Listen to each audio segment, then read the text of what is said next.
Thank you all again for your attention. So you may have gotten a sense, as we've talked today, as all of us have talked today, of the role of technology. Obviously, history has changed. It's not just about books anymore. Digitization is playing a really key role, in part because our team is largely based in North America for a lot of the year, and so a lot of the information that we need comes to us in digital format from the archives in England. In part because the number crunching that Tim and Phil are engaged in requires computers and computer modeling.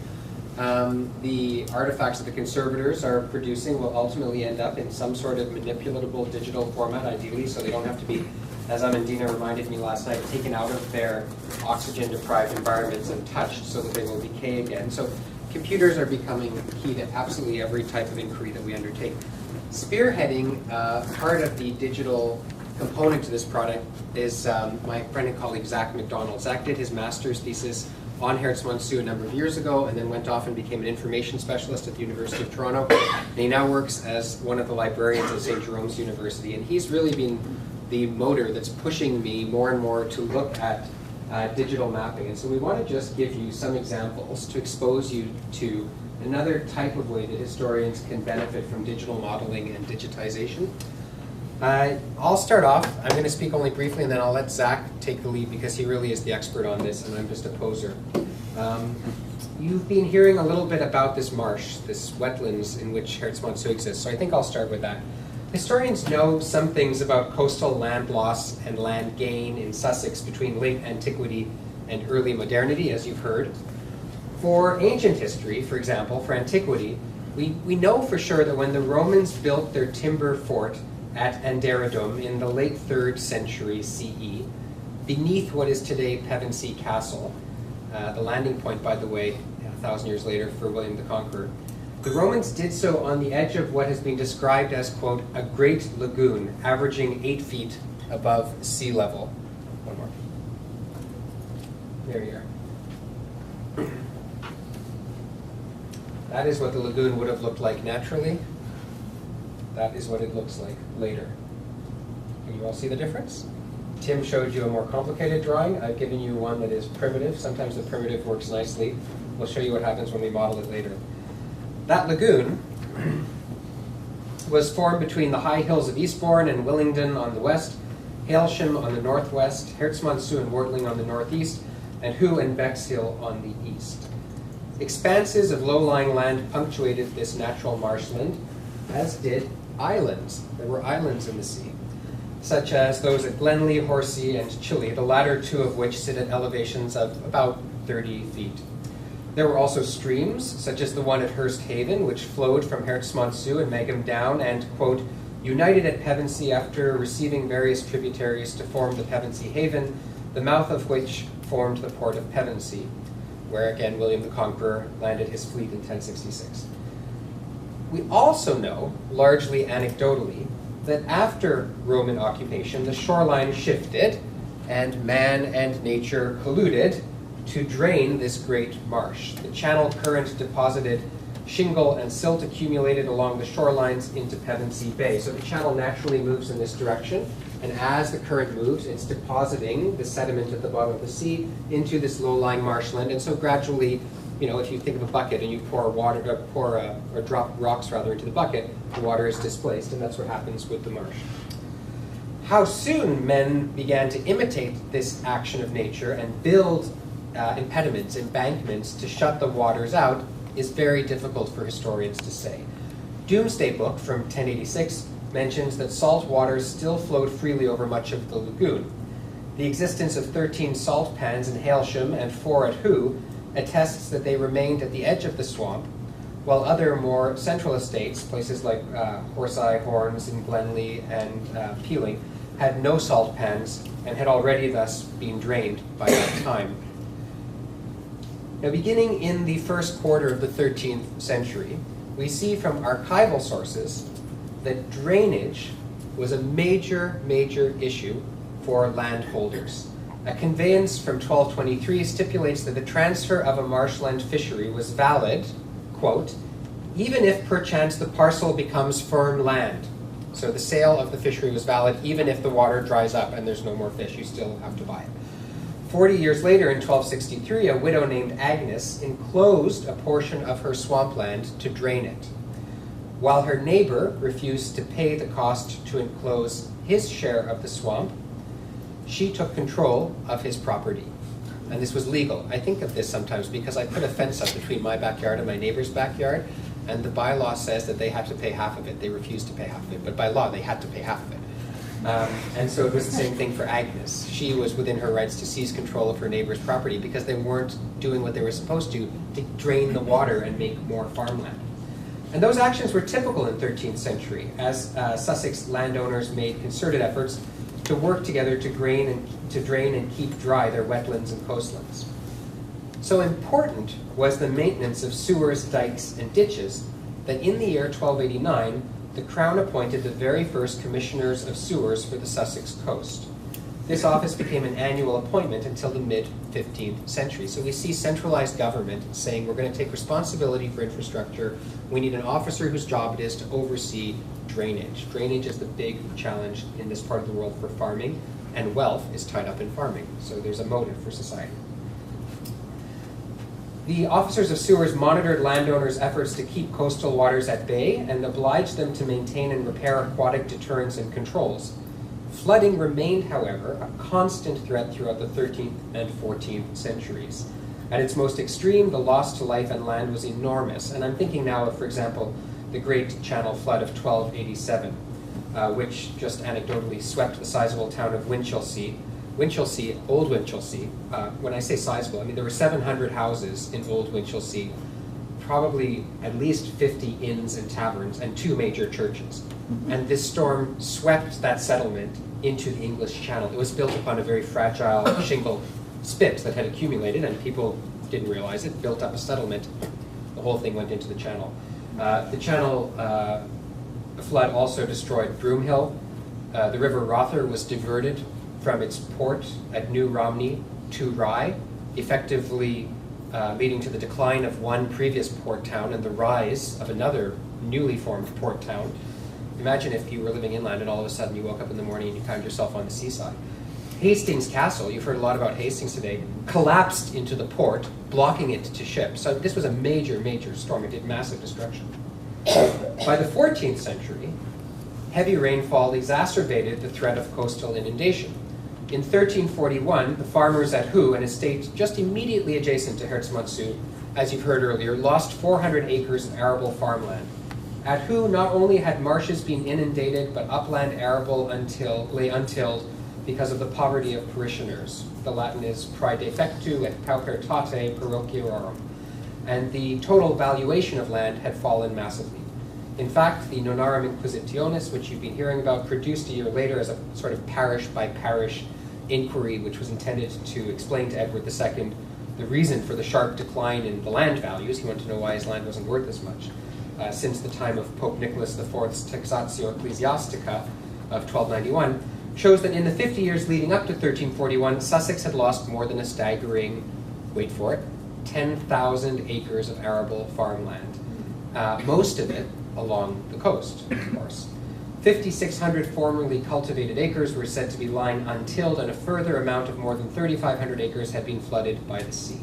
Land had gone out of cultivation during the early 14th century in at least 52 out of 271 parishes. Lots of lost farmland due to wetness. As one modern scholar noted, this reduction in the acreage of cultivated lands must be ascribed largely to natural disasters rather than considered as indicating the onset of any general retrenchment in agriculture, although neglect of drainage channels and embankments might have been a factor facilitating the flooding. Sewer neglect is confirmed in one document from the later 14th century. That's what I want to dwell on now. So to take it back to computers, why does this all teach us? The need for digitization. In 1396, this is all background. Now you've got the background, follow the story. In 1396, an inquest made by the Commissioner of Sewers reported that a number of man-made sewers around Herstmonceux were clogged or otherwise in decay. Usually I don't put a lot of text on a slide, but I want you to, I'll read it out loud, you can listen and follow along. The jury report from this inquest stated, the sewer beginning at the bounds of Squaber is filled up and obstructed with grass, reeds, and other filth suffered to accumulate there, and also so that by the shallowness thereof the cause of the water is much obstructed, through the fault and negligence of all the tenants, who according to their proportions ought to do repairs. And from thence the old sluice of Pevensey, and thence to Willingdon-Stroud, the sewer ought to be repaired by all that hold the said lands in Wortling, Augham, Herstmonceux, Horseye, Monkside, Hailsham, Westham, and Pevensey in common, because that in the evacuation of the fresh water by the said sewer, if it should be enlarged, they should have benefit and full security. It's in everybody's interest to drain the bloody water. Why aren't they doing this? The tenants, summoned before the Constable of Dover, denied that they were bound to repair the sewer from Squaber, or even that it was of any use to them.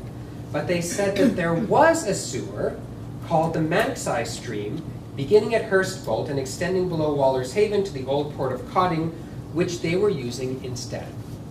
So that's what the document tells us. The Crown was angry, the farmers weren't maintaining the sewers, they were all going to benefit if the sewers were cleared. Why weren't they keeping the water drained? The farmers said, we don't want that sewer, we're maintaining this sewer. This is our sewer, this is the one we want. That was what the farmers said. Where exactly, though, was this old sewer, and where exactly was this new sewer that they were maintaining? If I'm going to understand the story as a historian, I need to see these sewers. Well, we can't see them because they don't exist anymore. Or can we? So, what Zack and I did very quickly one afternoon, and he gets the credit for this is his genius, not mine, is we took the place names, the medieval place names that I just read out loud, and I know they don't mean much to most of you if you haven't been to Sussex or spent time there.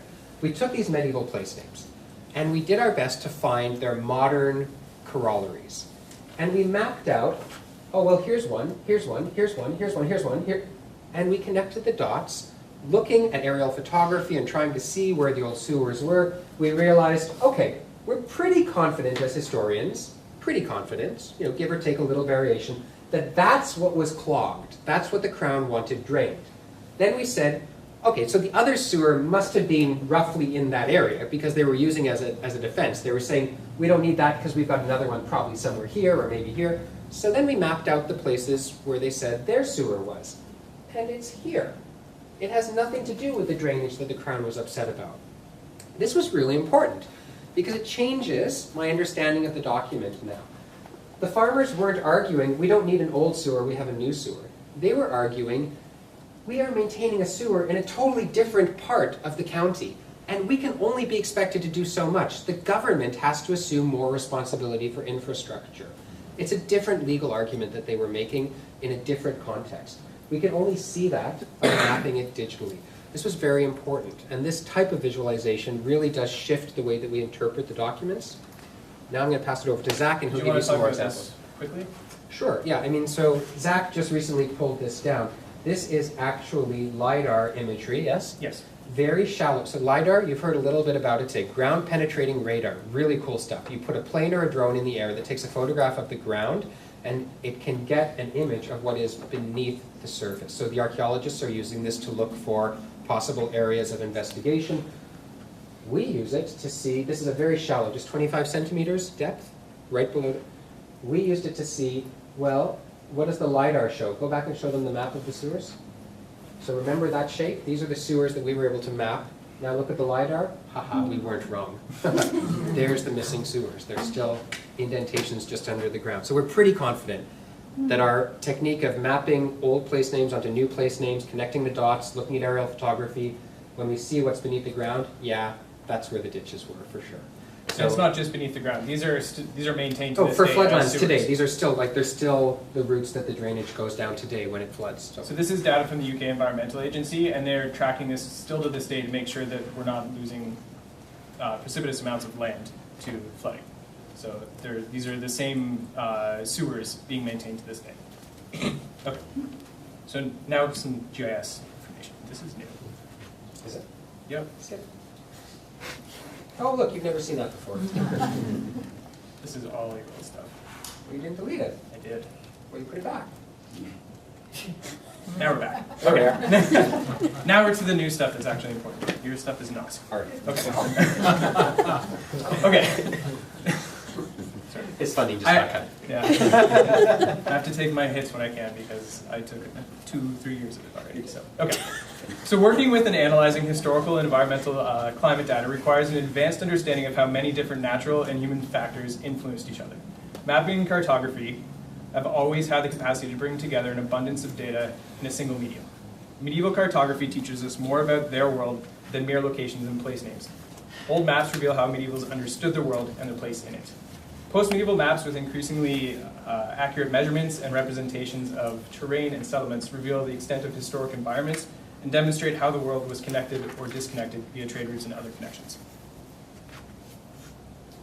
The remainder of our talk explores how modern geographic information systems, or GIS, which some of my colleagues or many of my colleagues in archaeology will be very familiar with, hopefully not to the extent that we'll be talking about today. Otherwise, my work is all for naught.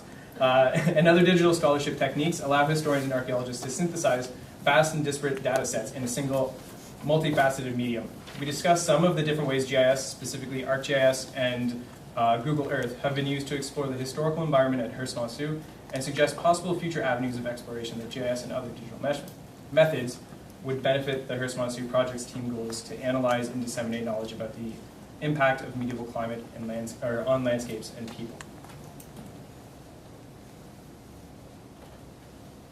Working with GIS requires the use of geodatabases. Simply put, these are data sets that reference in some way a location somewhere on the planet. Actually, I should go back to this because this is a really good example. It's the proper example. We break them down into two categories. So first, there's spatially referenced data in the form of raster or vector data, which includes images. So if we look at this, this is of course Eagle and Garden. We've seen this image over and over today. It's on everything because it's beautiful. And this is a LiDAR square of a similar region that is in fact geo-referenced on a map that we've been working with. So these images can be placed on their actual location on a map and then referenced in accordance to modern place names or other data that we're going to place over the same areas. So the second form are attribute tables. And an attribute table is simply a spreadsheet where each row of information is given a recognizable geographic location, typically with longitude and latitude, which then the GIS system can recognize. And then those points can be projected onto a map. These projections can be manipulated to visualize data in a variety of ways to communicate whichever questions we'd like. So for the Herstmonceux project, there's no shortage of historical GIS data. This data is easily accessible. As a graduate student, I first experimented with GIS when I georeferenced Eagle and Gardner's 18th century survey of East Sussex to trace the extent of the medieval deer park at Herstmonceux. The image I produced allowed me to call into question the extent of the medieval deer park. And as Stephen has already shown, we were able to extract specific locations from the sewer inquest and spatially represent them. So on their own, these are those points that we had mapped out. Those are the places that were mentioned in the inquest. Creating a map like that requires a close reading of the documentation, as we mentioned, as well as further investigations of contemporary maps to locate places mentioned in the document and the corresponding latitude and longitude. Basically, we took the place names and found the data to place them on the modern map. Once located, the individual locations can be entered into an attribute table to be projected onto the map, as we did here. These are all things historians are already quite good at, as we've heard from all of our other speakers today, finding these types of clues. For the sewer map, then, the textual records provided evidence of medieval landholders' responsibilities to maintain their lands against flooding and inundation, while the digital maps provide a new lens through which to view and analyze what this actually meant on the landscape. The power of GIS as a tool for historical inquiry is most evident, however, when we overlay multiple data sets upon a single map. The data becomes even more powerful when this can be displayed in 3 dimensions.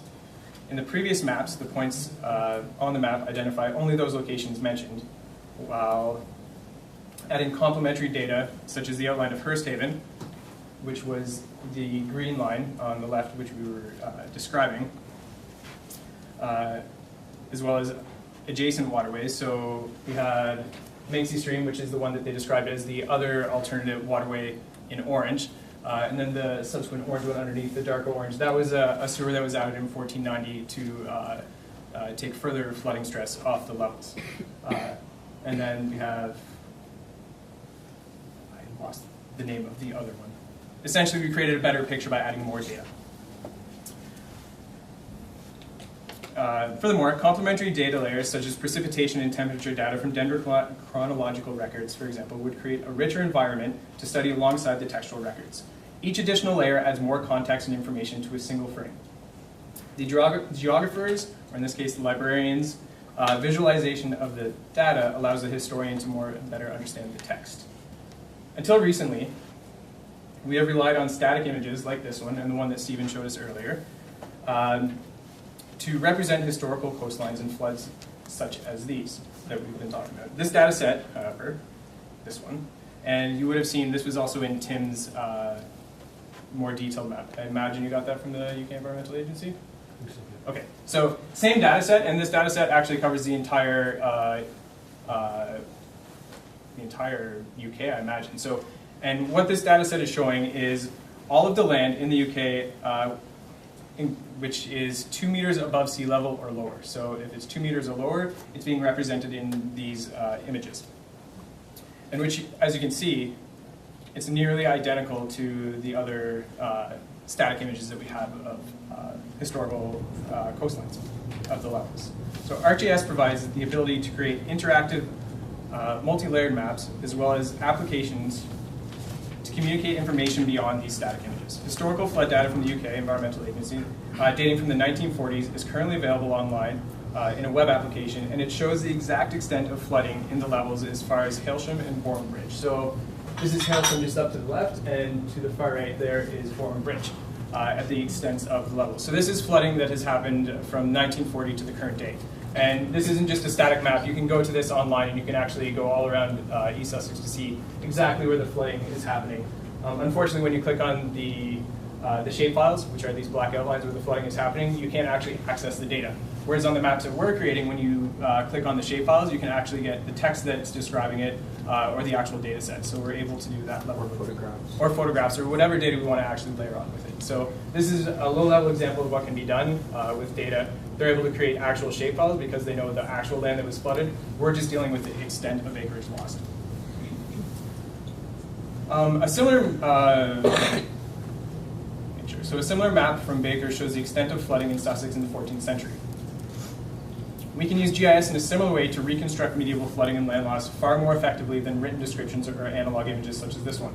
By adding an attribute table of flood sites and extents extracted from archival and textual sources, we create a multifaceted view of flooding along the Sussex coastline in the 14th century.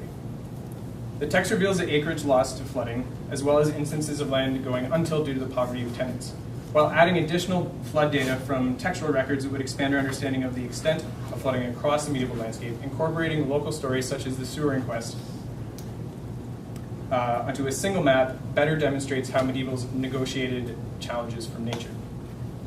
Once we collected this level of data and information, we can create story maps that integrate narratives, original texts, images, and other related content into interactive online mapping applications. This level of content allows end users to engage more fully with the map and its multifaceted data sets and layered content. End users, whether scholars or students, can dig deeper into the embedded narrative text and related images, or pull back to view the full extent of these events in the map's contents. So this is an example, and I should have provided the link, but you can go online to this application right now and start playing with their data if you really wanted to. This is through ArcGIS Online, and it's openly available to everyone as long as I set it to them. So you can see these crosses here are instances of land loss where we don't have the exact extent of land loss in acreage. The orange line is, again, the sewer inquest, the one line that we followed. We have the data set showing all of the flood risk zones, that is our proxy for historic coastlines. And you can see the orange circles are representative of acreage loss that we have from textual records. For our archaeologists, GIS provides a platform on which to synthesize and visualize findings from different sites around the estate. At the most basic level, dig sites can be projected onto the map using attribute tables, and the related information linked to visualizations on the map for users to interact with. Moreover, we can add images to the same map, for example, of ground-penetrating LiDAR or aerial photography to enhance the viewing experience, or to aid in exploratory research, which we actually did yesterday.